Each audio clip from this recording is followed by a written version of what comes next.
તમને બધાને એક પ્રશ્ન થતો હશે કે ધ્યેય કયા સમયથી અને કેટલા વર્ષની ઉંમરે નક્કી થાય. બીજું કે આપણે સાંભળ્યા તો ઘણું બધા ધ્યેય ના હોય કે મારે પોલીસ બનવું છે, એન્જિનિયર બનવું છે, ચાર્ટર્ડ એકાઉન્ટન્ટ બનવું છે, સરકારી નોકરી લેવી છે. પણ શું તમે એ કલ્પના કરી શકો કે ક્યાંથી કયા વર્ષથી આપણે નક્કી થાય?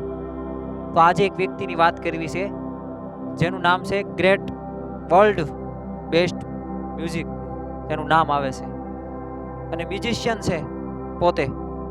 અને કેવો મ્યુઝિશિયન છે તો તેને પોતાનો ધ્યેય જ્યારે તે 5 વર્ષનો હતો ને, હા વિદ્યાર્થી મિત્રો 5 વર્ષનો, એટલે પહેલું ધોરણ KG1 આપણે એડમિશન આવે એ રીતના 5 વર્ષની ઉંમરે એનો ધ્યેય નક્કી કરી નાખ્યો કે મારે કમ્પોઝર બનવું છે.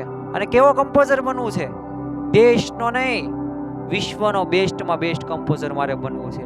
આવું તે બાળકે 5 વર્ષની ઉંમરે નક્કી કરી નાખ્યું. અને જો નક્કી ધ્યેય કર્યો એટલે અસર શું જોવા મળી? તો અસરમાં તેને 5 વર્ષથી મહેનત શરૂ કરી અને 20 વર્ષનો થયો ત્યાં સુધી, એટલે 15 વર્ષ સુધી સતત અને દરરોજ નો હોલિડે નો સન્ડે.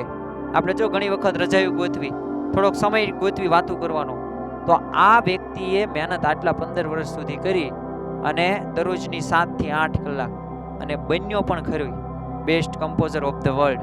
આપણે હોય એની જગ્યાએ તો શું કરવી? પ્રેક્ટિસ કરવી, 1 દિવસ કરવી, 2 દિવસ કરવી, ધ્યેય બાંધ્યો હોય. પણ એમાં આની જેવું જે હોય પરફેક્શન આપણામાં ન આવે. તો પરફેક્શન લાવવા માટે અને ધ્યેય નક્કી કરવા માટે આપણે અત્યારથી જ નક્કી કરવું પડશે કે મારે આ બનવું જ છે, કોઈ પણ સંજોગે બનવું છે. જો આવું નક્કી કરશું તો તમને કોઈ પણ પાછા નહીં પાડી શકે. તો આ વ્યક્તિનું નામ છે મોઝાર્ટ, જે તમે ઘણી વખત નામ સાંભળ્યું છે. તો આજે મેં તમને તે કેવો ધ્યેય અને કયા ઉંમરથી બાંધ્યો હતો, કેટલા વર્ષ સુધી મહેનત કરી હતી, એના વિશે મેં તમને કીધું. આભાર.